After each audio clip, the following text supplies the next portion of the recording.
ഓ 3 ദിവസമായി ഈ മഴ ഇങ്ങനെ പെയ്യുന്നുണ്ട് നിൽക്കുന്നു. നിർത്താതെ പെയ്യുവാണ്. ഈ കൂലി വേലയെടുത്ത് ജീവിക്കുന്ന ആൾക്കാർ ഈ മഴയത്ത് എന്ത് ചെയ്യാനാണ്? മറ്റു വരുമാനങ്ങളൊന്നും ഇല്ലെങ്കിൽ പെട്ടത് തന്നെ. അച്ചാമ്മ ചേച്ചിക്ക് 2 മക്കളാണ്, സാബുവും സീമയും. സീമ ബാംഗ്ലൂരിൽ നേഴ്സിങ്ങിന് പഠിക്കുന്നു. സാബു MBA കഴിഞ്ഞ് അമ്മയോടൊപ്പം ഉണ്ട്. പക്ഷെ ജോലിയൊന്നും തരപ്പെട്ടിട്ടില്ല. എന്ന് വെച്ചിട്ട് പഠിച്ച ജോലിക്ക് പോകൂ എന്നുള്ള വാശിയൊന്നും സാബുവിനില്ല. സാബു കിട്ടുന്ന ജോലിക്കൊക്കെ പോവും, കൂലിവേലയ്ക്കൊക്കെ പോവും. അങ്ങനെ പെയിൻറ് പണിക്കാണ് ഇപ്പോൾ പോയിക്കൊണ്ടിരിക്കുന്നത്. അച്ചാമ്മ ചേച്ചിയുടെ വീടിനോട് ചേർന്ന് കിടക്കുന്ന ഒരു പറമ്പാണിത്. ഇവിടുത്തെ നോട്ടക്കാരിയും കൂടിയാണ് അച്ചാമ്മ ചേച്ചി. ഈ പറമ്പിൽ നിന്ന് വീഴുന്ന തേങ്ങയും കൊതുമ്പും ഓലയും ചുള്ളിക്കമ്പുകളൊക്കെ അച്ചാമ്മ ചേച്ചി പെറുക്കിയെടുക്കും. പിന്നെ അച്ചാമ്മ ചേച്ചി അധികവും ഗ്യാസ് ഉപയോഗിക്കാറില്ല. ഈ വിറകുകൾ ഉപയോഗിച്ചിട്ടാണ് അച്ചാമ്മ ചേച്ചി പാചകം ചെയ്യാറുള്ളത്. അങ്ങനെ അച്ചാമ്മ ചേച്ചി അകത്തുനിന്ന് പുറത്തേക്ക് നോക്കുമ്പോൾ ആരോ നടന്നു വരുന്ന അച്ചാമ്മ ചേച്ചിയുടെ വീട്ടിലേക്ക്. ആരായിരിക്കും? ഇന്ന് ഞായറാഴ്ചയല്ല, അതുകൊണ്ട് പിരിവുകാരോ ചിട്ടിക്കാരോ ആയിരിക്കില്ല. അതുകൊണ്ട് ഒളിച്ചു പാത്തു നിൽക്കേണ്ട ആവശ്യമില്ല. പിന്നെ അച്ചാമ്മ ചേച്ചിക്ക് ആളെ മനസ്സിലാകുന്നില്ല. ദൂരത്തിൽ നിന്നും വരുന്ന ആളെ ഇങ്ങനെ നോക്കിക്കൊണ്ട് നിൽക്കുകയാണ്. അടുത്ത് വരുംതോറും ഏകദേശം ആളെ പിടികെട്ടിക്കൊണ്ടിരുന്നു. ഓ, ആ വരുന്നത് വടക്കുംപറമ്പിലെ ഗീതയല്ലേ? അതെ അതെ, ഗീത തന്നെയാണ്. എന്തിനായിരിക്കും ഗീത ഇപ്പോൾ ഇങ്ങോട്ട് വന്നത്? എന്താവശ്യത്തിനായിരിക്കുമോ ആവോ? ഗീത വന്ന് കോളിംഗ് ബെല്ലടിച്ചു. ഇത് കേട്ട് അച്ചാമ്മ ചേച്ചി വേഗം കതക് തുറന്നു. ചിരിച്ചും കൊണ്ട് പുറത്തേക്ക് വന്നു. അച്ചാമ്മ ചേച്ചി ഗീതയോട് ചോദിക്കും, ആരാ ഇത്? ഗീതയോ? എന്താണ് ഈ വഴിയൊക്കെ? വാ, അകത്തേക്ക് വാ. സ്നേഹപൂർവ്വം ഗീതയെ അച്ചാമ്മ ചേച്ചി അകത്തേക്ക് ക്ഷണിക്കുന്നു. അവിടെ സോഫയിൽ ഇരിക്കാൻ പറയുന്നു. ഗീത സോഫയിൽ ഇരുന്നു കൊണ്ട് അച്ചാമ്മ ചേച്ചിയോട് പറയുന്നു, മോനെവിടെ? ഞാനൊരു പണിക്ക് വിളിക്കാൻ വന്നതാണ്. എൻ്റെ മോളുടെ കല്യാണമാണ് 2 ആഴ്ച കഴിഞ്ഞ്. കുറച്ച് പെയിൻറ് പണിയുണ്ട്. അപ്പോൾ അച്ചാമ്മ ചേച്ചി ചോദിക്കും, ഈ മഴക്കാലത്ത് എങ്ങനെ പെയിൻ്റ് അടിക്കാനാണ്? പെയിൻ്റ് അടിച്ചാൽ പെയിൻറ് നിൽക്കില്ലല്ലോ. അപ്പോൾ അവർ പറയുന്നു, അകത്തൊക്കെ അടിച്ചാൽ മതി, 1 ആഴ്ചത്തെ പണിയുണ്ടാകും. അപ്പോൾ മോനോട് ഒന്ന് വരാൻ പറയണം, ഇന്ന് തന്നെ വരാൻ പറയണം.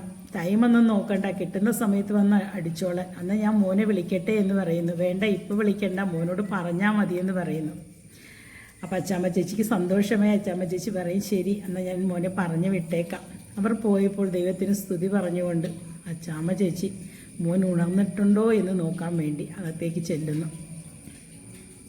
മോൻ നല്ല ഗാഠനിദ്രയിലാണ്. കാരണം നല്ല മഴക്കാലമല്ലേ, നല്ല സുഖമല്ലേ മൂടി പൊതച്ച് കിടക്കാൻ. അച്ചാമ്മ ചേച്ചി പതുക്കെ ചെന്നിട്ട് അവൻ്റെ പുതപ്പ് മാറ്റി നോക്കുന്നു, ഇവൻ ഉണർന്നിട്ടുണ്ടോ എന്നറിയാൻ.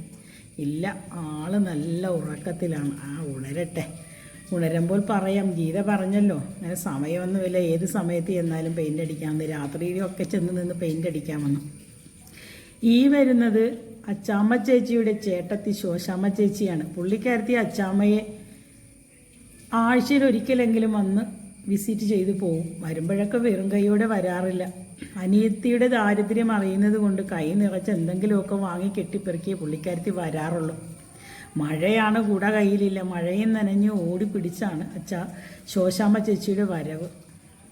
ഇങ്ങനെ ശോശാമ്മ ചേച്ചി വന്ന് അകത്തോട്ട് കയറുമ്പോൾ അച്ചാമ്മ ചേച്ചി നിലാവ് കണ്ട മാതിരി ഓടി വരികയും ശോശാമ്മ ചേച്ചിയുടെ മുഖത്തേക്കല്ല അച്ചാമ്മ ചേച്ചിയുടെ നോട്ടം കൊണ്ടുവന്ന സാധനത്തിൽ മേലാണ്. എന്നിട്ട് ശോശാമ്മ ചേച്ചിനോട് ഇരിക്കാൻ പറയുന്നു.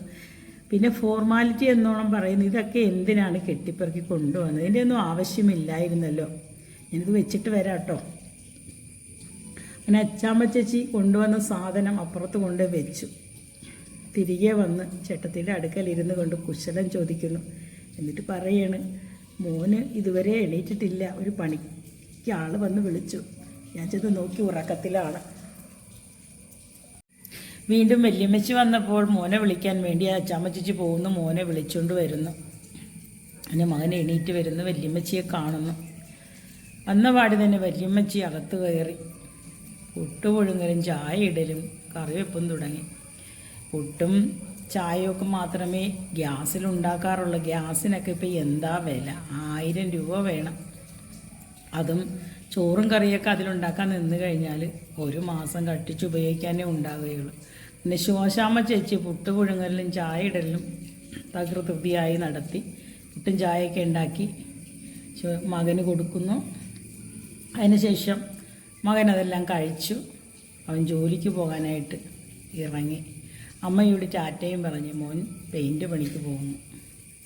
മോൻ പെയിൻറ്റ് പണിക്ക് പോകുന്നത് വളരെ വേദനയോടുകൂടി അച്ചമ്മ ചേച്ചി നോക്കി നിൽക്കുന്നു. കാരണം MBA കഴിഞ്ഞ മോനാണേ. അവൻ്റെ ഒരു ഗതികേട്, പഠിച്ച ജോലി എവിടെ കിട്ടാൻ. അങ്ങനെ അച്ചമ്മ ചേച്ചി വൈകുന്നേരം വരെ കണ്ണെടുക്കാതെ നോക്കിയിരിക്കുമ്പോൾ മോൻ തിരിച്ചു വരുന്ന ജോലിയും കഴിഞ്ഞ് വരുന്ന മോനെ സന്തോഷത്തോടെ നോക്കിയിരിക്കുന്ന അച്ചാമ്മ ചേച്ചി. അങ്ങനെ മോൻ വന്ന പാടെ കിട്ടിയ കൂലി അമ്മയുടെ കയ്യിലേക്ക് കൊടുക്കുന്നു. സ്നേഹപൂർവ്വം മകനെ തലോടിക്കൊണ്ട് അമ്മ കയ്യിൽ നോക്കി ദൈവത്തിന് നന്ദി പറയുന്നു. എന്തെങ്കിലും ആട്ടെ, ഈ മഴക്കാലത്ത് കിട്ടിയ ഒരു കൂലിയല്ലേ, പോയി അത്യാവശ്യം സാധനങ്ങൾ വാങ്ങാം. അങ്ങനെ അച്ചാമ്മ ചേച്ചി വേഗം ഓടി വീടിൻ്റെ ഉള്ളിൽ കയറി ഒരു സഞ്ചി എടുത്ത് പുറത്തേക്ക് ഇറങ്ങി. അച്ചാമ്മ ചേച്ചി കടയിലേക്ക് പോവുകയാണ്. അച്ചാമ്മ ചേച്ചി കടയിൽ പോയിട്ട് എന്തായിരിക്കും വാങ്ങാൻ പോകുന്നത്? അച്ചാമ്മ ചേച്ചി ഇനി കടയിൽ പോകുന്ന വഴിക്ക് മഴ പെയ്യുമോ? അച്ചാമ്മ ചേച്ചിയുടെ കയ്യിൽ കുടയുമില്ല. അച്ചാമ്മ ചേച്ചി ധൃതിയിൽ പോവുകയാണ്. ഈ കഥയുടെ ബാക്ക്ലെൻസ് തുടരും.